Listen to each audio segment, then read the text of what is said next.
What's up, Seminole fans? Welcome to another episode of Tribe Check. I don't have my usual intro for you guys today, so just hopping right on here with Emily's go-to pod guest, as you can see by his subheader here. But if you are listening audio only, it is, of course, Ariya Massoudi, my go-to. Who else, right? You were out at the game. We're going to talk about the environment at Howser. Lots of fun things to talk about with this baseball team heading to their 19th Super Regional. Before we get into all of that, though, just want to remind everybody that this episode was brought to you by Madison Social. And maybe Ariya, after this, we could make a stop at Ariya, or I was going to say stop at Ariya. Stop at Madison Social. You're making me nervous. Why not? Yeah, Mad. So it's an awesome place. They're good friends of mine as well, and I can't recommend enough heading to College Town. And those guys, Matt Thompson, all of them, they do such a good job. And thanks for having me. Like this is always very cool, just because how close we are, and seeing you grow in this industry and this podcast blowing up has been really cool since the early days. I know I've been on it before a while back, and just to see how far you've taken it and all the different esteemed guests that you've had, and the fact that Florida State fans love it so much, and well deserved. So thanks for having me again. I can't wait to talk baseball. You know, this is my favorite sport and my top thing that I enjoy conversing about. Baseball is something that I think you and I bonded over really early when we started becoming friends and started working together and whatnot. But I really appreciate all of your kind words about the podcast. I'm just trying to follow in your podcast with Brett, Sunday Golds, the footsteps. You guys do a better job than anybody with FSU baseball. Just trying to follow in you guys' lead, trying to have some cool people on here to talk to the fans and give some cool insights. And it's been really fun for me to kind of, build up this podcast and have people like you on. If it were up to me, we could do this maybe more often. Maybe one of these days I'll be cool enough to be on Sunday Golds too, but we'll talk about that after we record this episode. Let's talk about Florida State baseball. I know, were you out there all three games? Yeah, I was. Okay, so unreal environment. I, of course, was at Doak Campbell Stadium in the control room, not actually at Howser, but working the game. Obviously, I can see all of the cameras. I can see all the fans out there. I can hear them. It seemed like an unreal environment. I guess you've been to Howser for a lot of really cool games. Where does this weekend kind of land for you? It's up there, and definitely in moments, especially the Jamie Arnold strikeout late in his outing to get out of that one and get to the dugout. Mendez, his outing, his final inning of work when Mike Posey left him out there for the eighth and let him go. The Cal Fisher 2-run homer, the Bailey grand slam. It's always a fun place to be. But Howser, whenever Florida State not just plays in the postseason, Emily, but like when they play an SEC team, there's like this little extra to prove, it feels like, for Florida State as a baseball program. And Mississippi State's a powerhouse, right? Like we all know what they've done. They won a national title just a couple of years ago. And they had fans that travel and they're passionate too. And it just takes it to another level when the stakes meet the rivalry between the ACC and the SEC. And it was special. It was totally one of those moments, I think, and one of those weekends that anyone who didn't come to Howser wishes they were there. And for everyone who was there, you're grateful that you're a Seminole and that Howser can have that kind of effect on opposing teams. It's cool, right? Because especially when you play another SEC team where like the SEC is known for these environments that are really intimidating for fans, or not for fans, I guess for fans, but for other teams to come in and play and to do well, it's really a tough thing. So for a team like Mississippi State that has, a huge following and is somewhat used to those environments, going and playing away in environments like that, to be rattled and to see a Florida State stadium and Howser in its state like that it's so cool to see a team that should be used to that kind of rattled. It is. And I was going on social media after and seeing the fans from Mississippi State complaining that FSU was too loud and was too involved, and the fans are clapping after every pitch. And they were saying all sorts of mean things about Howser. And to me, all of the things that they were saying, it just goes all the way back to you were shook. The players were shook for Mississippi State. I think their fans were shook. They were in a hostile environment, and it's a job well done. Classic animals of Section B getting the job done to an opposing team. So hats off to them, and that's what makes Howser so special. It's not easy to come in and play Florida State in Tallahassee. Do you have a moment that stands out from the weekend? I know you mentioned a few, but one particular? Yeah, I think everyone's going to agree with me. Maybe not everyone, but most. And maybe Emily, you were in the control room, putting up graphics and telling that story all weekend. When Jamie Arnold got his standing ovation, right, and he got the curtain call, and that was really special. And the final strikeout that he got when Micah Posey walked out to talk to him, and I think Jamie was able to convince him to let him have at least one more batter. That was really cool to see him get that strikeout. Howser was on its feet. It was like a fever pitch, the place went into a frenzy. And I think part of that's for the moment, but I think part of that is people understood that could be Jamie Arnold's final game in Tallahassee on that mound. And he had said he'd been thinking about it all day, and he knew that it was a possibility. We're recording this, Monday afternoon. So fingers crossed that USC can beat Oregon State, and maybe we get that super in Tallahassee and we see Jamie one more time on that mound at Howser. But, he's one of the best pitchers at Florida State in its history. And that's saying a lot with how good Florida State has been and all the different greats that have come through. I think the fans just had an appreciation for him. And we've been looking for that vintage Jamie Arnold performance, haven't we, all year long? And we've gotten it in little spurts and little pieces. We've seen Jamie be that top 5 draft pick that could go number 1 overall. And it seemed like that night, against the SEC, against Mississippi State, against one of the best lineups in the country that the Bulldogs have, he delivered a vintage Jamie Arnold performance with 13 strikeouts. And I think that's what makes that special, and hearing the fans kind of give him his flowers. It was like everything that we've seen him do all season and just throughout his time at Florida State, it felt like it all led up to that moment. It was kind of like this, not like full circle moment, because like you said, hopefully by some chance we host a super regional and we do see him back out there, and the job's not finished. Even if we are not hosting supers, we'll go out to Oregon State and he'll hopefully do it all over again. But it did feel like this moment that like fans have been waiting for. And it's like, this is Jamie Arnold. And it must have felt like such a relief for him to like go out there, get that last strikeout. And a really cool graphic that I made for the day after for that final game yesterday evening was we were kind of going through Jamie Arnold's strikeouts, and 12 of his 13 strikeouts were on the slider, which is a really cool stat. And I can't remember if it was the first or among the top, but one of the first in the ACC to have over 10 strikeouts with the slider, 1 off the fastball. So really cool. Just could tell like the entire fan base was just super amped up after that moment. And then for Wes Mendez to come out yesterday and pretty much match it, like, what excitement does that give you for not only the rest of the season with Wes kind of showing off a little bit of Dorsey energy from last year, but for the years to come with Mendez? That's a good callback by you. It felt very Dorsey-esque, didn't it? And for Wes, he's so talented. And this is like a two-part thought for me. Wes has always been a premium talent, even when he went to Ole Miss. It just didn't work out for him at Ole Miss in terms of just the opportunities, the maturity, getting the time you need on the mound, the number of innings to be able to truly evolve into who you can become as a pitcher. And I think, here this year we've seen it in spurts for him as well, right? We've seen flashes of dominance from Wes, where the first 4 starts were fantastic against non-conference, and in the ACC it's just been kind of up and down for him. And the last 4 weeks we've seen him put it together, and it seemed like it was coming in waves against North Carolina, against Clemson, against Cal when they went on the road to play that game on the West Coast. You could see it happening in 2 and 3 inning spurts. And it was like, all right, well, when is Wes going to put it all together? Can he dial up the fastball with conviction? And he was up to 95 this weekend with the fastball.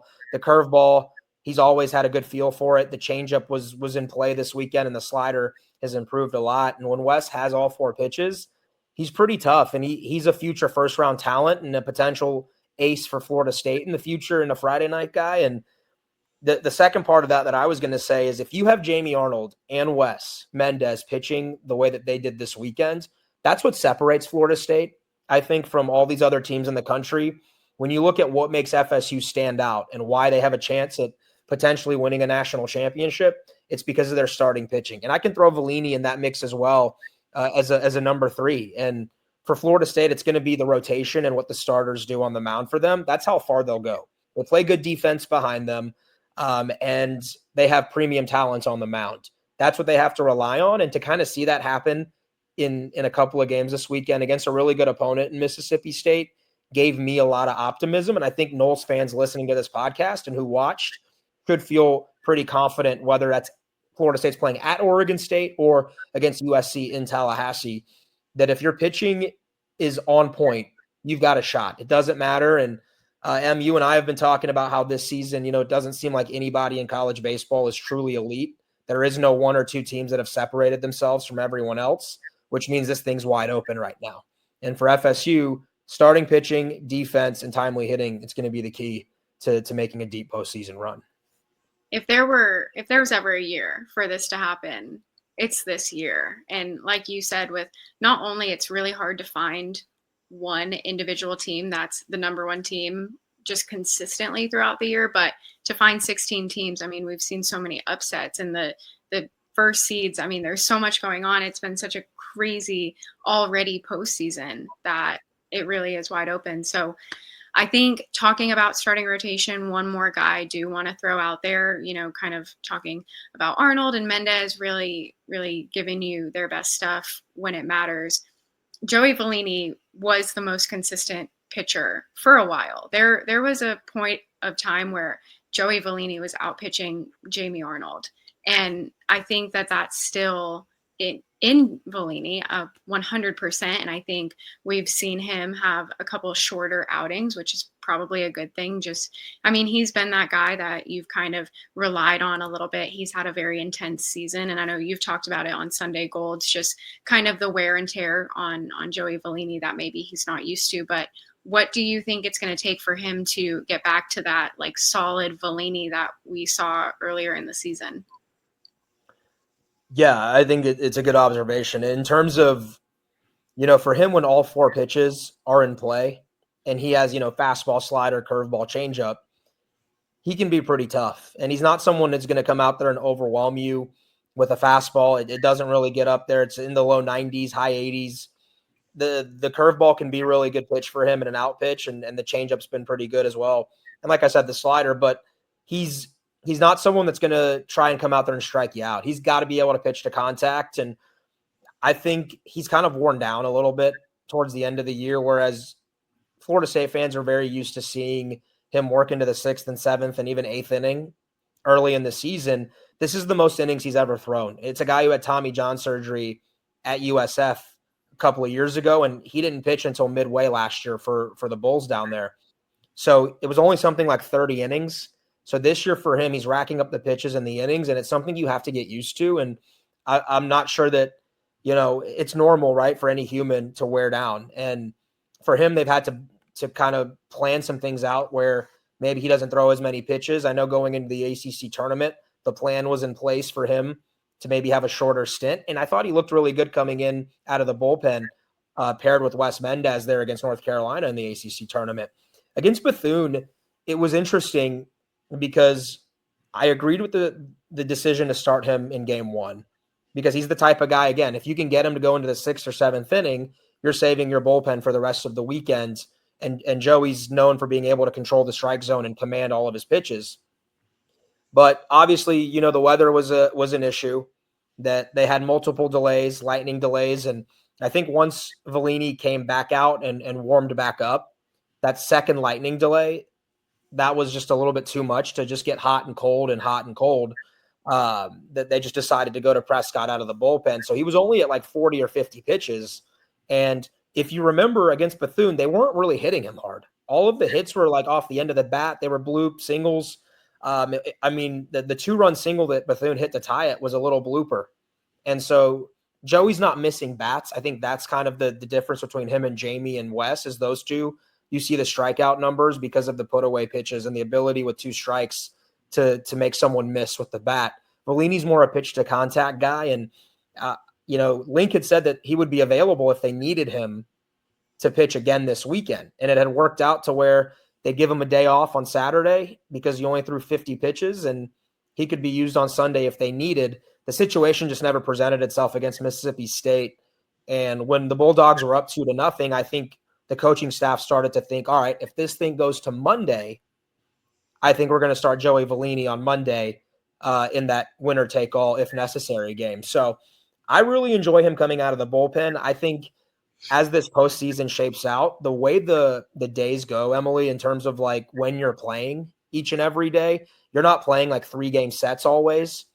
You only need 2 starting pitchers, and then you can figure some things out. So the way, Jamie and Wes are pitching right now, they can be your first 2, and Vellini could be kind of used as a Swiss Army knife, in my opinion. You could start him if you needed it. You can bring him out of the pen for 50 or 60 pitches.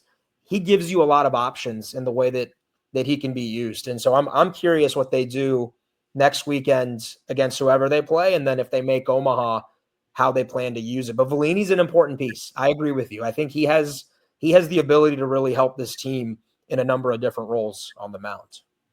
It's kind of huge, though, if you think about it, having a guy like him that is so versatile, where maybe you don't start him, maybe you start Jamie and Wes, and then you look at him more as like not necessarily a closer, but someone who comes out of the pen and can eat up the second half of a game. I think that's a big thing. And talking about the pen too, I guess we'll cover that before we talk a little bit more about some bats. But Prescott coming out, he throws really fast. I'm just looking at the Is 99 fast, Emily? what? Is 99 miles an hour fast? It's really fast. They're Yeah, like, it "Oh, is. that's a fastball," and I'm like, "You're right. That is a fast ball." Like, goodness gracious. He's been great. Joe Charles has been great. I think just what you've seen from the pen in these last couple of weeks is a huge step in the right direction, and that's where fans have had a lot of questions too. So I like what I'm seeing there. What are your thoughts? No, spot on. I mean, they didn't give up a run this weekend out of the Mm-mm. bullpen. And guys like Prescott and Abraham and Charles Kinnear, shout out to them. They came in and they did their job. And, I think the key there, though, Emily, for them is the final 2 starts, Mendez and Arnold both went deep into the game, And so you didn't have to extend the bullpen. They didn't have to collect 3-4 innings and 15 outs. They Mhm. only have to get, 3 outs or 6 outs. And I thought against Bethune, when they were asked to pick up the slack for long parts of that game, Link Jarrett and Micah Posey did a really nice job of piecing that thing together and making sure that they could keep Bethune just enough off balance to give you a chance to pull away there. So, the pen's going to be important. Obviously, it's been an up and down roller coaster for that bullpen this season, but it's a number of guys I think who have pitched in big moments already in their careers, and guys like Abraham and Charles and Holtz, they've all pitched in Omaha. So you got to think that those are going to be the guys that they're going to give opportunities to in big moments and in leverage situations. And you got to trust that they can come through. I'm really loving the way Joe Charles is pitching right now. Fastball is 95, 96, conviction. The slider's a true professional major league pitch. And he's pitching with confidence. He looks like he wants the ball out there, and Joe pitches with some attitude. He comes out there and he's got some swag to him a little bit, and he's talking a little bit and nodding around. He's got some trash talk in him as well. And it's kind of what you want out of a guy who comes in and tries to shut it down. On the topic of trash talk, that was a hot topic this weekend. I know you were out at Howser, so I want those reactions. Of course, Link getting tossed, bottom of the second inning. Was it the bottom? I think it was in between the second and third. That was pretty wild. And I think for me, my initial reaction in the control room was I didn't like it. It made me super nervous. And I think just coming from the standpoint where Link isn't there anymore, these umpires, can they kind of screw over Florida State? Can they make some bad calls? Like, I don't know, just kind of the anxious, I guess, in me that's like, these umpires, I don't know how they're going to handle this situation, and knowing that our leader isn't there and can't really argue too much. I don't know. I didn't like it. I know a lot of the fans at Howser were fired up when it happened. Mississippi State seemed fired up when it happened, and it was chippy from the start, all throughout the entire game. What was your initial reaction to seeing Link get tossed? I know we're not used to seeing him that angry. Yeah, no doubt. And I think umpiring is a really difficult job, and it's not easy for someone to try and manage the emotions of a game like that. You and I started this podcast talking about how high energy it was at Hauser and the Mhm. stakes, and the conferences at play, and you have seasons on the line, right? People are fighting for their seasons, and I can't even imagine what it's like for umpires to try and control that and try and Come on, harness. Ariya. I know you were fired up. Oh, it's coming. Don't worry. Stay with me on this. It's not easy, right? Balls and strikes are not easy. I don't think that you and I could go and be umpires. It's just not an easy job to do. And Mhm. I wasn't even that upset about the strike zone. I think the strike zone at times all weekend was wild for both teams that were playing, all four teams really. And some of the check swing calls, it is what it is. Those are judgment calls. They're not easy to do. What I was frustrated about is that it felt like the umpires lost command and control of the game. And when you lose the the ability to make sure that both teams are playing with energy but channeled in the right way, and that you don't want it to get out of hand, because the last thing you want is a fight, right? And the way the Mississippi State pitcher jumped off the mound, I don't mind being energetic. I get it. That's a huge moment to strike out a batter and to get out of that jam, and he was escaping damage. And Hauser's electric, and they're on you, and they're trying to rattle you. And as a pitcher, you're having to calm yourself down and almost not just battle the batter, the hitter in the box, but the fans as well. And so I didn't mind that. It's the third and fourth leap and the jump and the trash talk towards FSU's dugout that it's like, dude, get into your dugout. Like, come on. You said what you had to say, and when it crosses a certain line, you're asking for retaliation. And anybody who's competed in an arena before of any sort knows that the juices are flowing and what competitive fires are going to be out there. And this FSU team's fiery. You've seen it all year. They were going to retaliate. And I think that's what made Link upset, was that what I was told after the game was that there was a meeting on Thursday before the regional that the umpires told every head coach that they weren't going to put up with nonsense, and that there would be ejections and guys getting tossed, and that there would be a low threshold for trash talk and nonsense and over the top. And I think that's what had made Link upset, was that they didn't warn Carson Ligon of Mississippi State. The umpires didn't do anything to try and control that. And then the umpire was kind of ignoring Link Jarrett, which you just don't do. You don't ignore the manager, even if he's upset. And then you don't throw a coach out in the second inning of a regional final. You got to have thicker skin than that. I rewatched what happened. Link Jarrett never cursed at the umpire. He never called him names. He never told him that he was this and this and this and this. It was a ridiculous ejection. And honestly, it was an embarrassment for the NCAA. I think the NCAA has had some seriously embarrassing officiating throughout the entire regionals. And if you look at many different regionals, there's a lot of fans that are upset. Oregon over in Eugene had just a ridiculous play at the plate called malicious on a slide when the kid had nowhere else he could go, and the catcher was just standing in front of the plate. That changed the game for Oregon, and they lost that game to Utah Valley. Duke had a kid ejected for wearing a construction helmet in his locker. Mhm. I mean, in the dugout. It's ridiculous. The umpires are. It's not an easy job, but we're going to criticize you when it's beyond balls and strikes and outs and check swings. You don't have a right to eject people. And I was talking to Brett and Evan about it. Was I'd like to see, when an ejection is made, that it is all four umpires meeting to talk it out before anyone's thrown out of a game. It can't be a one-on-one thing, because Mhm. emotions get high, and that's the human element of it, Emily, is that it turns into man versus man instead of sometimes cooler heads and calmer heads prevailing. And I thought the umpire in Tallahassee just completely failed. And you're throwing out Link Jarrett, who's a two-time national coach of the year, in the second inning of a regional final. It's the first time he's come out to say anything to you. Just not right. It's ridiculous, to be honest. And You know the term ump show, right? I think Lowell Galindo and Devin Travis called it that, and that's the term. You never want umpires to make it about them. And once they try to insert themselves and their names into the competition, I'm not a fan of it. And I just thought that's what happened this weekend. Again, umpiring's hard. I started that off by saying that. Balls and strikes are not easy. I don't want to do their job. I don't want to be a basketball referee. I don't want to be a football referee.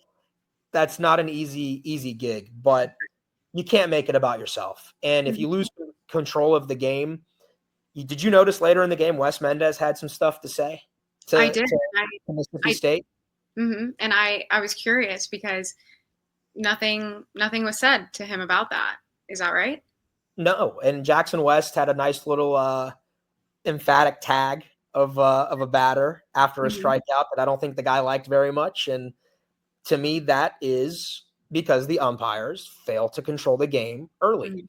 You got to know what you're getting yourself into. I don't know what conference those guys came from. I don't know what their previous experience is this year, but if they were umpiring in front of 500 people all season and these low energy games that don't have a lot of significance, you got to kind of know what you're getting yourself into. Mhm. It's seasons are on the line in a regional final. People are going to be amped up, and there's 6,000 people that are amped up. And just, I thought the umpires lost control, and I haven't been impressed with the umpiring this off season in the entire. I mean, this postseason in the entire regionals. It just hasn't been. It hasn't been good, and I just kind of hope they remedy that with the NCAA over the summer and into next year. Yeah.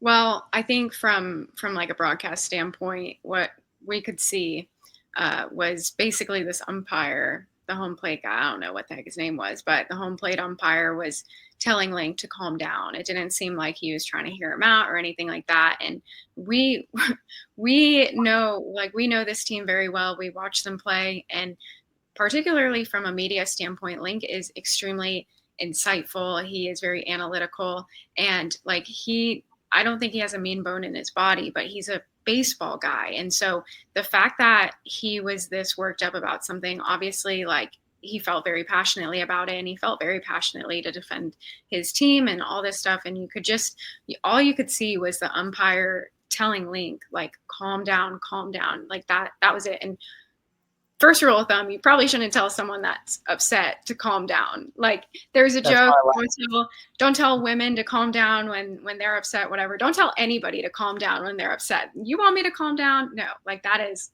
a no-go.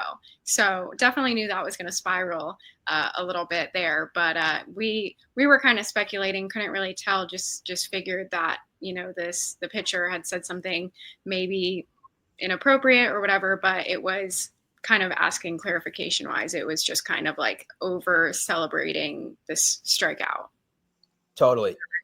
When have the words "calm down" ever actually calmed anybody down? No, they don't. Never. No, it heats you up further.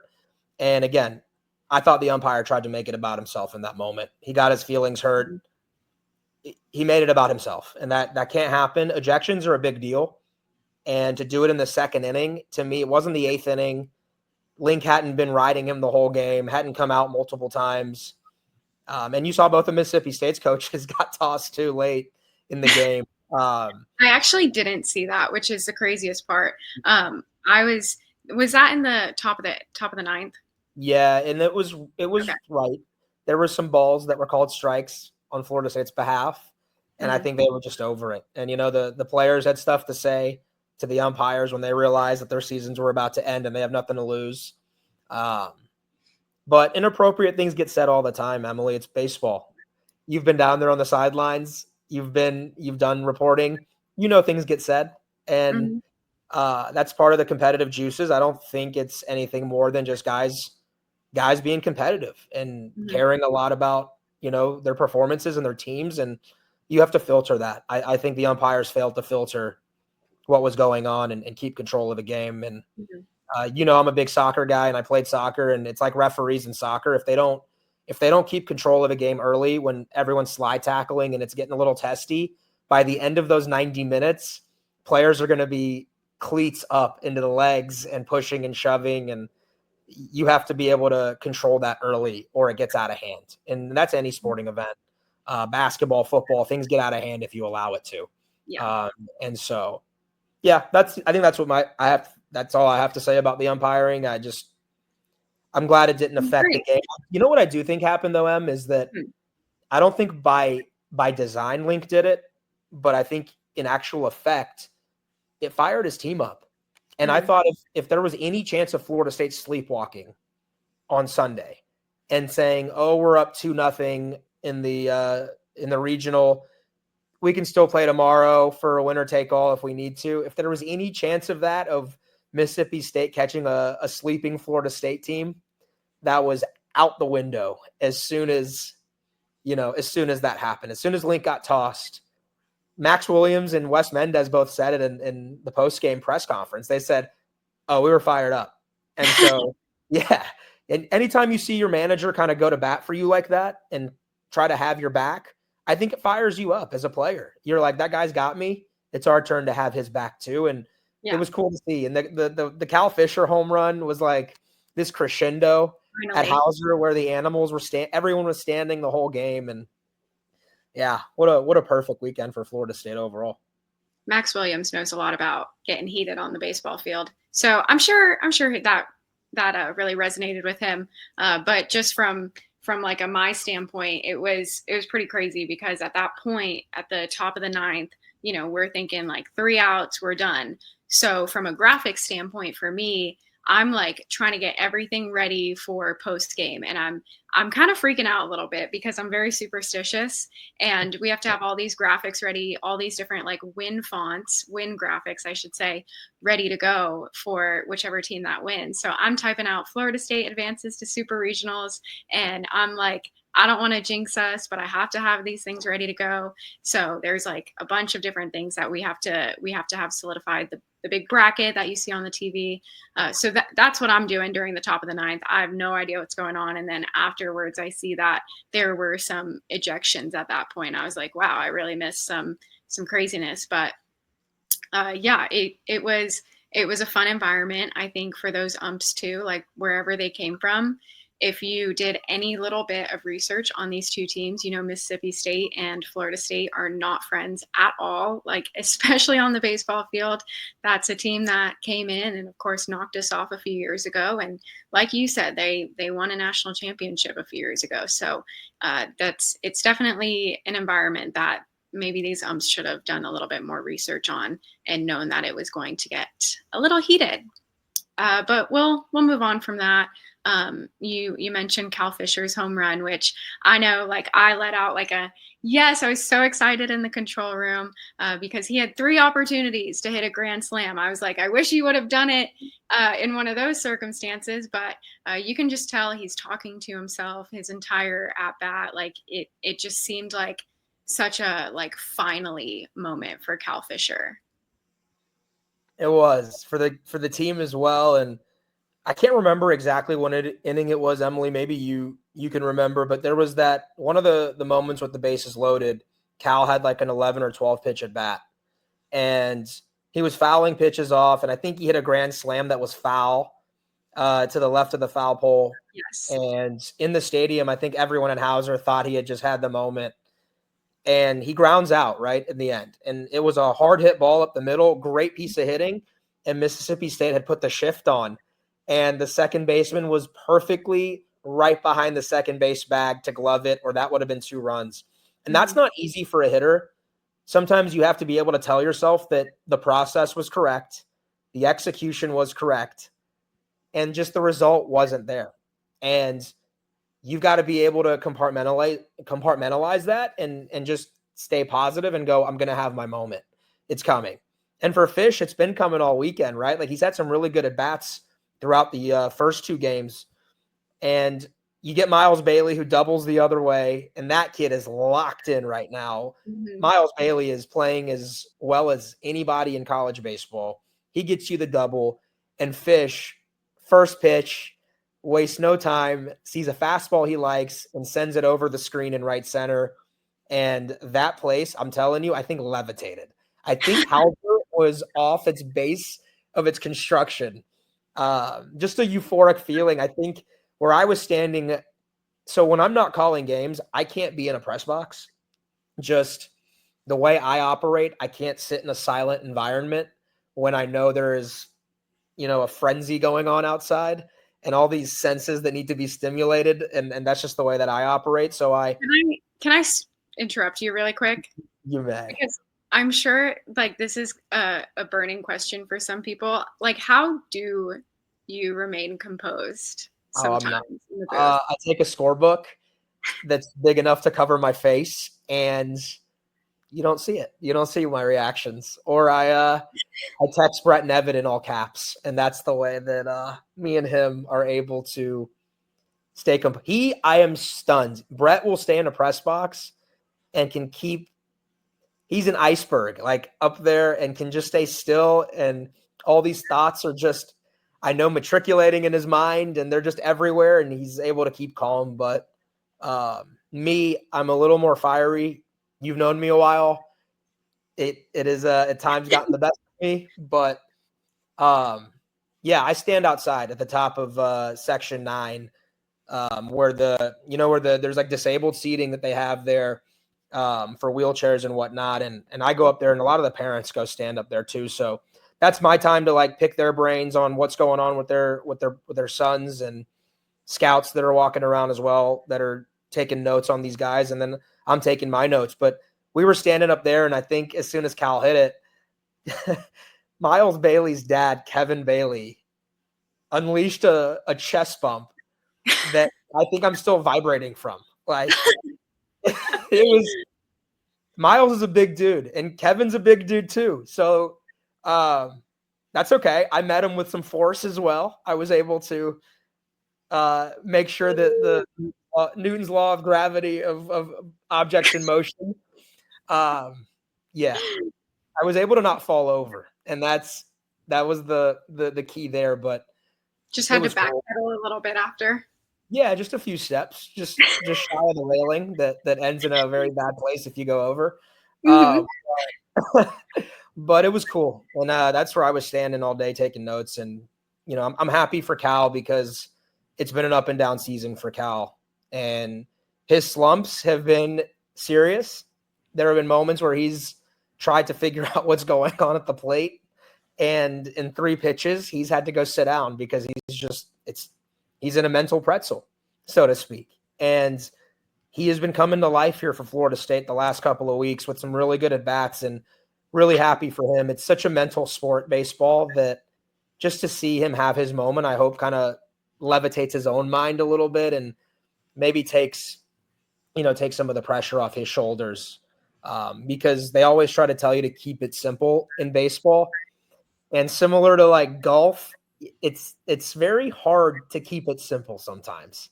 As no matter how many times you tell yourself to just keep it simple. Baseball's like that in hitting too, and Lodis is kind of going through that right now, and you can see Alex, like the weight of the world feels like it's on his shoulders, and he's just had such a magical season that I think every time he goes up to hit, he thinks he's got to like rock the world and continue to be that dude. And pitchers know that he's that dude, so they're not really throwing him pitches to hit. And for him, it's got to be frustrating because he's trying to go out there and do a lot. And I hope that it simplifies for him as well. But yeah, big moment for Cal. And then what happened like a few innings later, right? Jackson and a couple of guys walk, and Max Williams, man, Mr. Clutch. He Mhm. continues. He always comes through. That He does. any big moment late in the game, Max Williams will find the hit. Say what you want about Max, and I know he can be a little bit fiery. He's been a lot better, and I spoke with him last week, and we talked a little bit about that, and we talked a little more about it once I stopped recording, and he opened up a little bit more about it, which I in respect for him won't really talk about, but like you said, he is Mr. Clutch 100%. He's the guy, and again, like whatever you say about him, like he's going to rise to the occasion. And I think you've said this about a few of them, but in those big moments, he seems very, very calm. So I could tell like he had that fist bump after he hit that 2 RBI single to put the Noles in the lead. And it was a really special moment. Going back to Lodi for a second, I'm gonna drop my little term on you here. If you'll remember from last year's regional, James Tibbs went 0 for 9 0 for 9. There it is. Like 4 or 5 walks, a few walks on the weekend, but 0 for 9 over the weekend.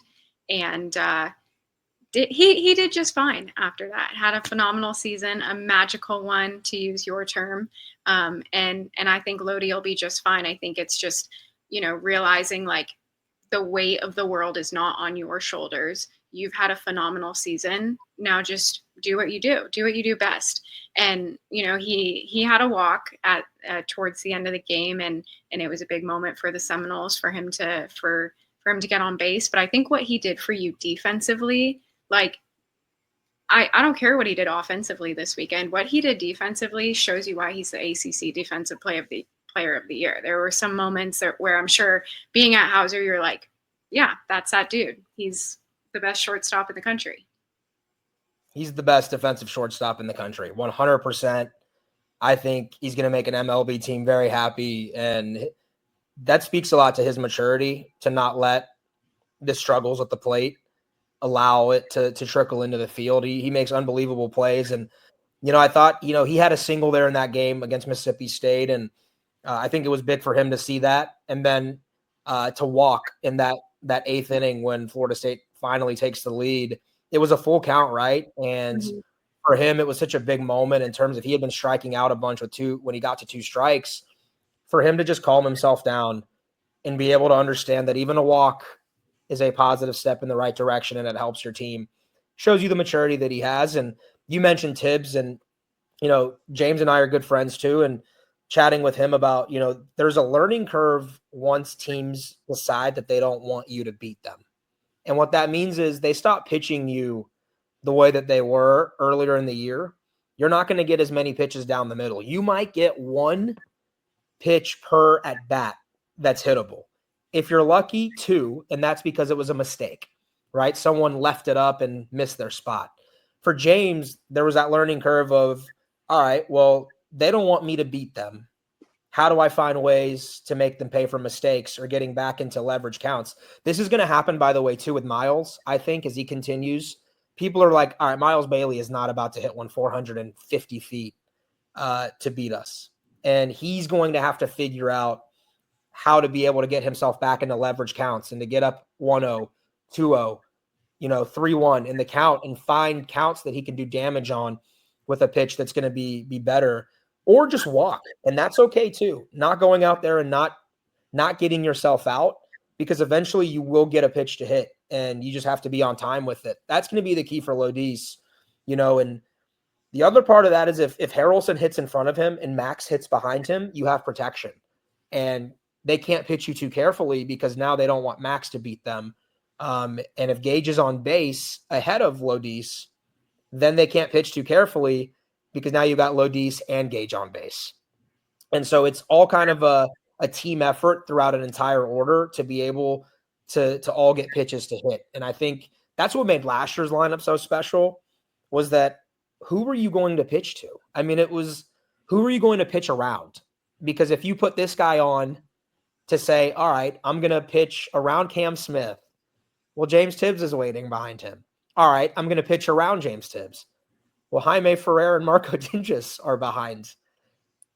Good luck, right? And then you had Max at the top of the order, right, hitting leadoff. And if you missed against Max was hitting it out of the park. Drew Farreau and Alex Lodis hit at the bottom of your order last year. Like, put that into perspective. That is an all-time special Florida State lineup that's you could put up against any of the best that FSU's had ever.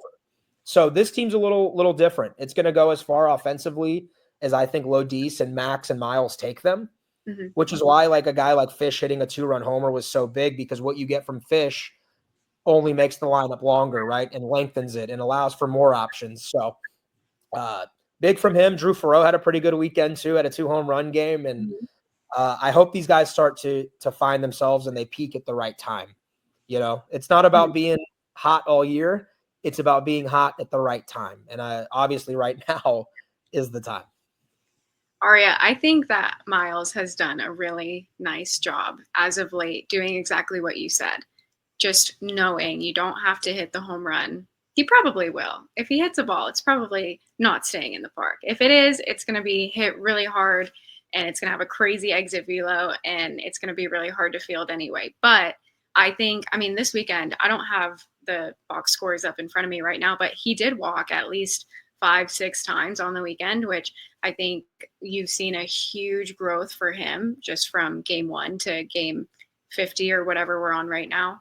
I think he has done a really nice job seeing the ball and not just, trying to swing at everything. Like, I think he's kind of learned, like, they're going to pitch a little bit around him, and there's a good chance that he'll walk, and he'll take that. And I also think it's a little bit crazy because we've seen multiple times this year pitchers will intentionally walk Alex Lodiz. Well, you got Mr. Clutch, Max Williams, behind you. It's not like you've got anything really easier coming up next. And that's the kind of thing that ticks a guy like Max Williams off, because he's like, well, okay, I'm gonna make you pay for that. 100%. And good memory by you, because it was 6 walks. Exactly. I just pulled up all the box scores for Miles, and that's been a big step for him, right? Is being able to see pitches, and he goes backside and he goes opposite field, and he'll pull a home run if he needs to. We've seen him this year hit a ball off the scoreboard opposite field, off the top of it and left. And for him right now, it's just, he's so dialed in that teams are going to have a tough time pitching to him. So that's big. And you're right about Max. Max seems to come through when it counts, and he takes, I think, things personally when guys walk Lodiz in front of him. And, even in the bottom of the order, right, they put Chase Williams at 7 because they want to have a guy at the bottom of the order who can get on base and kind of recreate havoc at the bottom once you get past the big bats. And then Jackson West had a double and 2 walks and was playing outstanding defense, batting in the 9 hole.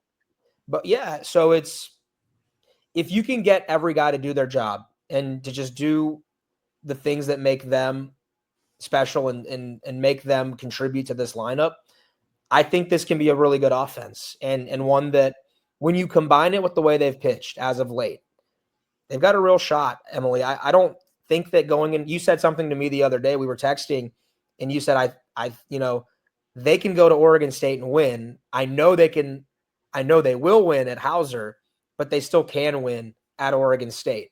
And I agree with you. They are a team that is capable of, no matter who they have to play, if they play complete baseball in all 3 phases, I think they're going to have a shot. They're a really good baseball team. So we'll see what happens, but I hope all the parts come together at the right time.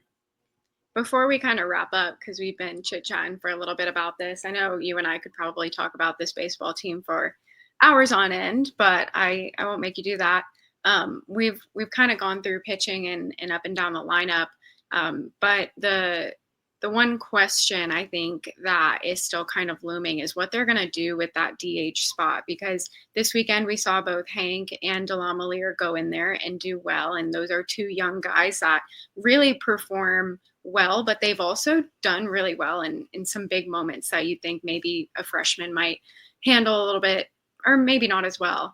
And then you got a guy like Hunter Carnes, who can also still be put as catcher, but I don't know that they've been using him as much. I don't know if they're, planning on using Jackson more in that catching role, kind of, just have him out there for the majority of games remaining. What do you think that the best move is there with the DH role? Yeah, it does present an interesting question, because Link has used it as kind of who has the hot hand, and it's been a revolving door with guys. Last year you had Dingus, who was locked in, right, at DH. You knew what you were going to get every game. Premium bat, contributes at a high level at the DH spot. This year you've had Hankerson have some moments. Delamalier's had some moments. Carnes has had some moments. They've tried different guys there, and each of them have done well at different times without any of them really taking the bull by the horn, so to speak, and locking that position down for themselves to be in the lineup every day. Carnes is, I think, a supremely talented kid that his best baseball is, I think, on the horizon. It could be as soon as next year. His bat, is something that will be a weapon for him very soon, and he's a future MLB draft pick. And maybe this year he just hasn't been able to quite tap into that talent consistently at the plate. And defensively, right now Jackson's just been a step ahead of him defensively in terms of the way he receives, the way he presents, the way he blocks. I think Karn still has the stronger arm throwing it down to second base for a would-be stolen base attempt. But there's more to catching than that. And Jackson's just kind of been a more steady Eddie behind the plate for some of these pitchers and trying to control some of the different parts. So I wonder what they'll do there. I think Carnes may get another shot here, whether it's at Oregon State or against USC. But you also got to remember Jackson West was on the All-Omaha All-College World Series team last year and had some big moments. So it's for Lincoln, that coaching staff, that's in your memory bank. And that's something you're going to go, all right, he's earned a lot of credit with us. There's a lot of credit in the bank based on what he's done in the past. And so that's a veteran there and who's been in these moments. And that what you're going to get from Jackson in terms of just the heart rate and the stable baseline there. At DH, like Hankerson, again, they've had some huge moments. Hanks hit the ball really hard at times. And, the moment he had against Clemson where he hits the double to score a run, that's been big. And Brody DeLaMalire, I'm a big fan of his bat. He's been really good against left-handed pitching. So what I think you'll see, Emily, is anytime there's a left-handed pitcher on the mound, you'll see Brody up there at DH. And when you have a right-handed pitcher, they may opt to go to Hank. And Hank does a really nice job from the left side. So I think that's probably where it shakes out. Is it the best overall option? I'm not sure at this point. I think you just kind of ride the hot hand and hope that as a collective 9 in that order, you're able to all do your job. Yeah. I was interested in that perspective just because, yesterday you see Hank started and Brody came in. I'm not sure if it was after a pitching change or whatnot, but I also have to wonder, just thinking about outside factors that might be going on. It was Hank's strikeout that got linked toss. Not to say his strikeout caused that to happen, but it was right after his strikeout that did happen. I'm not sure if that rattled him in any way or, made his mental game, threw the mental game off at all. Probably not, but just, just a thought that I maybe had. But you bring up a good point about Jackson West, postseason Jackson, as we all like to say on Twitter. But I mean, it's true. Jackson was able to do really, really well in Omaha, and he's been really, really well in big moments and really, really good in big moments. And he's able to walk and get on base and kind of set up your leadoff guys when it gets back to the top of the order. So it'll be interesting to see what they do there. I think having Carnes behind the plate I don't think it's a bad thing. I don't think you're putting yourself in a bad position, but I don't know how much mentally this weekend affected them.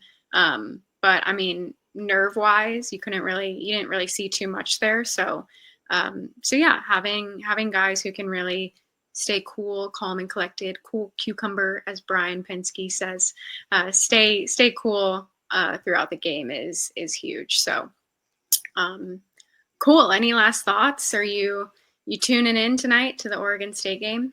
Oh, you better believe it. I got all eyes ready to go.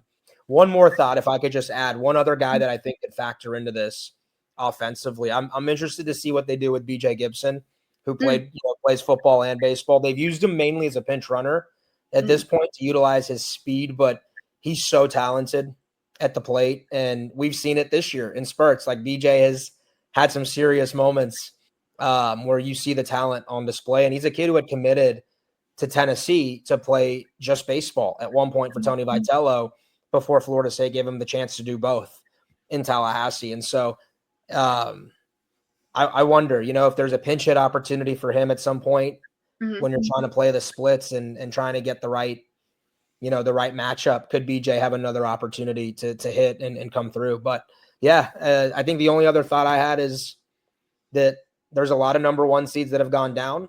This postseason has been as topsy-turvy as we have seen. And I think we all thought that could be the case coming into the tournament. And job well done to Florida State. It's not easy, as we've seen, obviously, to go 3-0 in your own regional. and that should be commended and I think congratulated for Florida State. And so now we watch everybody else, and already the top 2 seeds of the tournament are gone. Texas and Vandy are not in the tournament anymore, and there's a lot of teams that are going to be sweating it out here on this Monday afternoon and Monday evening to try and make it to Super Regionals. How cool is that, though? If you're a baseball fan, like, you're just really enjoying this tournament. No doubt. This is what you live for, right? Like, I think this is what fans are. Do you think UTSA thought they had any chance of going into Texas and beating the Longhorns twice? I mean, it's Little Rock. Arkansas Little Rock beat LSU last night. Oh, my gosh. Like, Isn't what? that crazy? It's wild. It's completely wild. Wright State beating Vanderbilt. Miami's got a shot to beat Southern Miss, and you might have Louisville versus Miami in a super regional, an all ACC super. Duke took care of business against Georgia. I mean, it's even Clemson out of the ACC didn't get out of their own regional. But that's what they do apparently over there. They host regionals and they don't win them. So have you seen the videos on Twitter of like the Clemson team dancing? Are those real? Yeah, it's the Savannah Bananas who went over there. Okay. They partnered, and Clemson decided to take their shirts off and wiggle and waggle. And I have no idea. Link Jarrett. Link Jarrett's no wiggling and waggling. Yeah, Link Jarrett's focused in the fall on fundamentals and baseball, and those guys were dancing. Okay. Well, to each their own. They got more time for dancing. They have more time for dancing now. That's what they can do now. Their season's over. They can improve on those moves because boy, do they need to. And boy, do you have a lot of time to do it now. Oh my goodness. Well, real quick, I got to give a shout out to Coastal Carolina. My mom, Trish, is a graduate of Coastal. So really cool to see them. Yeah. So shout out to Trish. Trish Queen is a Shant. She's a Chanticleer. She's a Chanticleer. That is you've got to tell me. I've got to ask Trish that story of how does one end up at Coastal in beautiful, what is it, Conway, South Carolina, right there by Myrtle Beach. Well, she'll tell you all about it. She'd be happy to. That's funny. That's cool. Well, go Shants. Go Shants.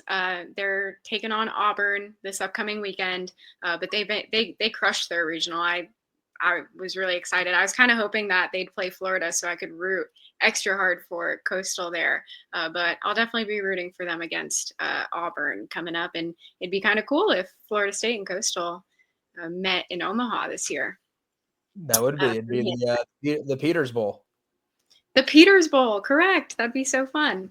Well, cool. Yeah, super excited to see the future of us, to see if we will be hosting a super. If that's the case, I will most likely be working again, but definitely to the fans to pack Howser. It was an amazing atmosphere this weekend, and I truly think that altered the state of the game, because when you talk about momentum and really keeping the guys in it, even when we're down too early, you do make a difference to the fans. So shout out to the fans, the animals, everyone that was out there this weekend. And it'd be super cool to run it back for supers this weekend. But thank you for your time, Ariya, and go Noles. Yeah, thanks again for having me. Super cool to see this thing take off. And as I am your go-to podcast guest, I will be available anytime, and see you at MADSO.